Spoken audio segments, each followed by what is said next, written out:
പ്രപഞ്ച സിട്ടാവായ അല്ലാഹു സുബ്ഹാനഹു വ തആല അവന്റെ അടിമകളായ മനുഷ്യവർഗത്തിന് പ്രത്യേകിച്ച് ധാരാളം അനുഗ്രഹങ്ങൾ അല്ലാഹു സുബ്ഹാനഹു വ തആല ചെയ്തു കൊടുത്തിട്ടുണ്ട്. എണ്ണിയാൽ ഒടുങ്ങാത്ത ആമുഖങ്ങളൊന്നുമില്ലാതെ ഈ കാലാവസ്ഥയുടെ പ്രതികൂലത കൊണ്ട് പെട്ടെന്ന് വിഷയത്തിലേക്ക് കിടക്കുക. എന്റെ പതിവ് ശൈലി അതുകൊണ്ട് ഞാൻ ഉപേക്ഷിക്കുക. എണ്ണിയാലൊടുങ്ങാത്ത എണ്ണിയാലൊടുങ്ങാത്ത ക്ലിപ്തമല്ലാത്ത ഒരു മനുഷ്യനും അവന്റെ നാവ് കൊണ്ടോ ഹൃദയം കൊണ്ടോ ചിന്തിക്കാനും പറയാനും കഴിയാത്ത കോടാനു അനുഗ്രഹങ്ങൾ അല്ലാഹു സുബ്ഹാനഹു വ തആല പ്രപഞ്ചത്തിൽ മാനവരാശിയായ മനുഷ്യന് വേണ്ടി നൽകിയിട്ടുണ്ട്. അനുഗ്രഹങ്ങളെ കുറിച്ച് അല്ലാഹു വിശുദ്ധമായ ഖുർആനിൽ ബോധ്യപ്പെടുത്തുമ്പോൾ തന്നെ അനുഗ്രഹത്തിന്റെ വ്യാപ്തിയെ കുറിച്ച് അല്ലാഹു പറയുക, വലൗ അന്നമാ ഫിൽ അർളി മിന ശജറത്തിൻ അഖലാമുൻ വൽ ബഹ്റു യമുദ്ദുഹു മിൻ ബഅദിഹി സബ്അതു അബ്ഹുരിൻ മാ നഫിദത് കലിമാതുല്ലാഹ്.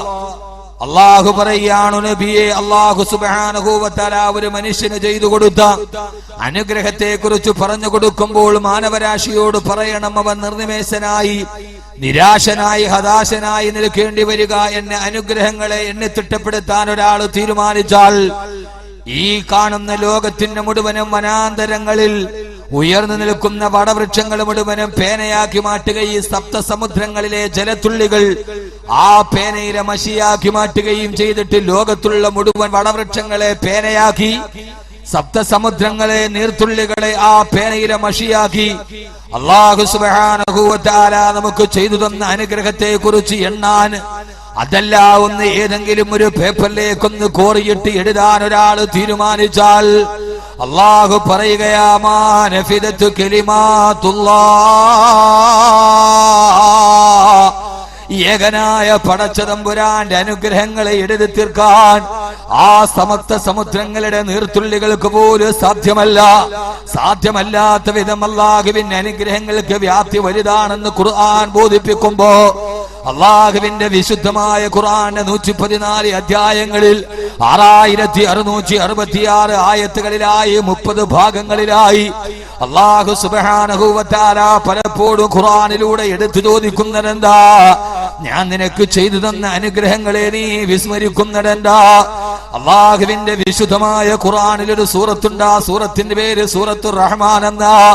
അതിൽ അല്ലാഹു ഓരോരോ അനുഗ്രഹത്തെ കുറിച്ച് പറഞ്ഞിട്ട് 17 പ്രാവശ്യമാണ് അല്ലാഹു എടുത്തു ചോദിക്കുന്നത്. ഫബിഅയ്യി ആലാഇ റബ്ബികുമാ തുകദ്ദിബാൻ.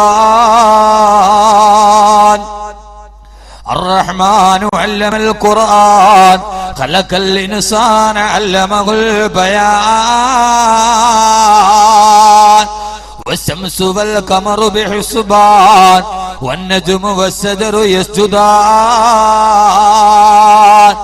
ഏതാണ്ട് ആയത്തുകളിൽ ഓരോന്നോരാന്നായി മാനവരാശിക്ക് അല്ലാഹു കൊടുത്ത അനുഗ്രഹത്തെ പറഞ്ഞിട്ട് 17 പ്രാവശ്യമാണ് ഇടയ്ക്ക് കയറിയിട്ട് അല്ലാഹു ചോദിക്കുക, ഫബിഅയ്യി ആലാഇ റബ്ബികുമാ തുകദ്ദിബാൻ. ഇതെല്ലാം അറിഞ്ഞിട്ടും പടച്ചറപ്പിന്റെ അനുഗ്രഹത്തെ നിങ്ങൾ വിസ്മരിക്കുന്നിടണ്ടാ. 17 പ്രാവശ്യം അല്ലാഹു ആവർത്തിട്ട് ചോദിക്കുന്ന ഒരേ ഒരു ചോദ്യം, ഫബിഅയ്യി ആലാഇ റബ്ബികുമാ തുകദ്ദിബാൻ. ഈ അനുഗ്രഹങ്ങളെല്ലാം ആസ്വദിച്ചിട്ട് പടച്ചറപ്പിന്റെ അനുഗ്രഹത്തെ കുറിച്ച് നിങ്ങൾ വിസ്മരിക്കുന്നിടണ്ടാ. എന്റെ പ്രിയപ്പെട്ട സഹോദരങ്ങളെ, അല്ലാഹു നമുക്ക് ധാരാളം അനുഗ്രഹം നൽകിയിട്ടുണ്ട്. ആരോഗ്യം നമ്മുടെ അനുഗ്രഹമാ. നമ്മുടെ ഭാര്യ അല്ലാഹു നമുക്ക് നൽകിയ അനുഗ്രഹമാ. നമ്മുടെ മക്കള് പടച്ചറപ്പ് നമുക്ക് നൽകിയ അനുഗ്രഹമാ. നമ്മുടെ സമ്പത്ത് നമ്മുടെ അനുഗ്രഹമാ. നമ്മുടെ സന്താനങ്ങൾ നമ്മുടെ അനുഗ്രഹമാ. നമ്മുടെ സൗന്ദര്യം നമ്മുടെ അനുഗ്രഹമാ. നമ്മുടെ ആരോഗ്യം നമ്മുടെ അനുഗ്രഹമാ. നമ്മുടെ ആയുസ് നമ്മുടെ അനുഗ്രഹമാ. അന്തരീക്ഷവായു നമ്മുടെ അനുഗ്രഹമാ. ഇങ്ങനെ 10,000 കോടാനുകോടി അനുഗ്രഹത്തെ പറഞ്ഞ് അല്ലാഹു ചോദിക്കുന്ന ഒരേ ഒരായത്ത് നിങ്ങളോട് ഞാൻ ഓർമ്മിപ്പിക്കുകയാ.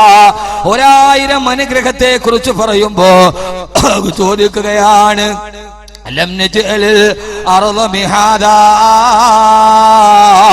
والجبال أوتادا وخلقناكم أزواجا. അല്ലാഹു പറയുകയാണ് ഈ പ്രവിശാലമായ ഭൂമി എന്ന ഗോളത്തെ ധ്രുവങ്ങളിൽ മെല്ലെ വളർന്നിട്ട് വലതുഭാഗത്ത് തളർന്നു നിൽക്കുന്ന ഗോളാകൃതിയിലുള്ള ഈ ഭൂമിയെ നിങ്ങൾക്ക് ഞാനൊരു കട്ടില് പോലെ വിരിച്ചു തന്നില്ലയോ എന്ന് മാത്രമല്ല വെള്ളത്തിന്റെ മുകളിൽ പൊങ്ങിക്കിടക്കുന്ന ഗോളാകൃതിയുള്ള ഭൂമിയുടെ മുകളിൽ നിങ്ങൾ ജീവിക്കുമ്പോ ആ ഭൂമി നിങ്ങളെയും കൊണ്ട് മറിയാടിരിക്കാൻ വെള്ളത്തിൽ കിടക്കുന്ന ഒരു സാധനം എപ്പോഴും ചാഞ്ചാടുമെന്നിരിക്കെ ആ സാധനത്തിന്റെ ചാഞ്ചാടാതിരിക്കാൻ അതിന്റെ മുകളിലേക്ക് പർവ്വതങ്ങള് ആണിയാക്കി ഞാൻ ഉറപ്പിച്ചു തന്നില്ലയോ? ആദ്യം അല്ലാഹു ചോദിക്കുന്നത് ഭൂമി എന്ന അനുഗ്രഹത്തെ കുറിച്ചാ, രണ്ടാമത് പർവ്വതത്തെ കുറിച്ചാ, മൂന്നാമത് അല്ലാഹു ചോദിക്കുകയാ വഖലഖനാകും അസ്വാജാ. ആ കട്ടില് പോലെ വിരിച്ചിട്ടിരുന്ന ഭൂമിയുടെ മുകളിൽ പരസ്പരം ഇളകാതെ കിടന്നുറങ്ങാൻ നിനക്ക് ഞാനൊരു ഇണയെയും തന്നില്ലയോ? നിന്റെ വീടിന്റെ ബെഡ്റൂമിന്റെ ഉള്ളില് പാതിരാ സമയത്ത് മൗനാനുരാഗത്തിന്റെ ശരീരത്തിന്റെ അവയവങ്ങൾ കെട്ടിപ്പിടിച്ച് ശീൽക്കാര ശബ്ദത്തോടെ കിടന്നുറങ്ങാൻ നിനക്ക് ഞാനൊരു ഇണയെ തന്നില്ല മനുഷ്യ. ഇതെല്ലാം പറഞ്ഞിട്ട് അല്ലാഹു സുബ്ഹാനഹു വ തആല എന്റെ വിഷയം ഞാൻ ഇവിടെ നിന്ന് തുടങ്ങുകയാ.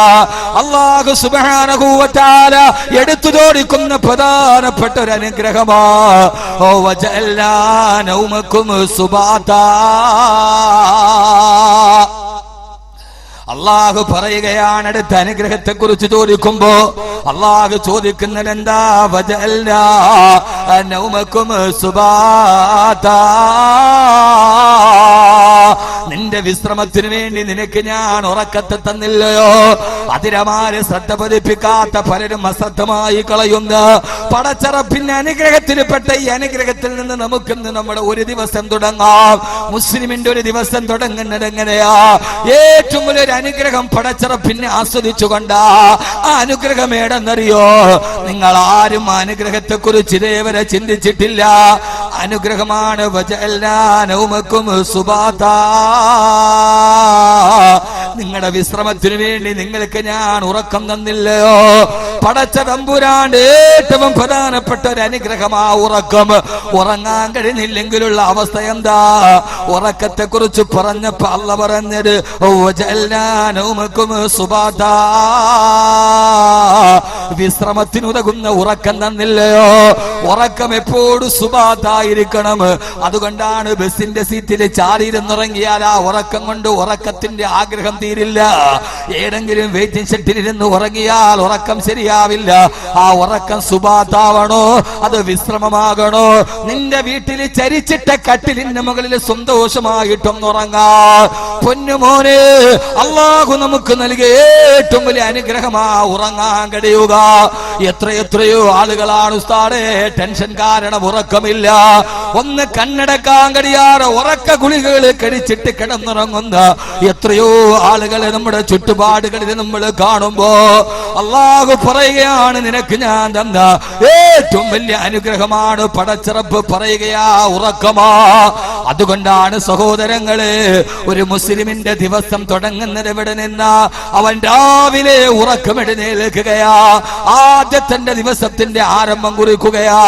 അതുകൊണ്ടാണ് 14 നൂറ്റാണ്ടുകൾക്ക് മുമ്പ് ആമിനയുടെ മുത്തുമോനെ ആദർശത്തിന്റെ തിരുദൂതരെ ആദരവായ പ്രവാചകൻ നബി മുഹമ്മദ് മുസ്തഫ സല്ലല്ലാഹു അലൈഹി വസല്ലമ മാനവ ലോകത്തോട് പഠിപ്പിച്ചു കൊടുത്തത് ആദ്യം നിന്റെ ജീവിതത്തിന്റെ തുടക്കം നിർവഹിക്കുമ്പോ ഒരു ദിവസം ഒരു വിശ്വാസിയുടെ ജീവിതം തുടങ്ങാൻ പോവുകയാ. അവർ എഴുന്നേൽക്കുകയാ. ഉറക്കത്തിൽ നിന്ന് എഴുന്നേൽക്കുമ്പോ ആ സമയത്തൊരു ദിവസം ആദ്യമായിട്ടൊരു വിശ്വാസിയുടെ ദിവസം തുടങ്ങുമ്പോ അവൻ ആദ്യം പറയേണ്ട വാക്കേടാ. ഉറക്കത്തിൽ നിന്ന് എഴുന്നേറ്റാലുടനെ അൽഹംദുലില്ലാഹ് അല്ലദീ അഹ്യാനാ ബഅദമാ അമാതനാ വഇലൈഹിൻ നുശൂർ. എന്നെ കേൾക്കാനെത്തിയ സഹോദരങ്ങളോട് സഹോദരിമാരോട് ഇത് വെറുതെ ബാക്കി ഒരു പ്രഭാഷണത്തിന് വേണ്ടി പറയുന്നതല്ല. ഇന്ന് മുതൽ നമ്മുടെ ജീവിതത്തിന്റെ ചിട്ടയൊന്നു മാറാൻ, ശൈലിയൊന്നു മാറാൻ ആദ്യം നമ്മൾ തുടങ്ങുമ്പോ ജീവിതത്തിന്റെ ആദ്യത്തെ പ്രാവശ്യം ഉറക്കത്തിൽ എഴുന്നേറ്റാലുടനെ ആദ്യം നമ്മുടെ നാവ് പൊടിയേണ്ട വാക്കേടെന്നറിയോ?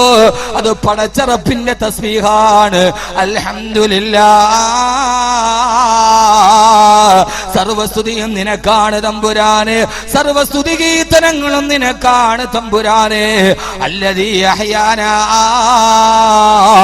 ബഅദമാ അമാതനാ, ഒരു മരണത്തിന് ശേഷം ഞാൻ ഇതാ ജീവിതത്തിലേക്ക് തിരിച്ചു വരികയാ. ഒരു മരണം കഴിഞ്ഞു റബ്ബേ, കഴിഞ്ഞ 8 മണിക്കൂറായി ഞാൻ മരണത്തിലായിരുന്നു.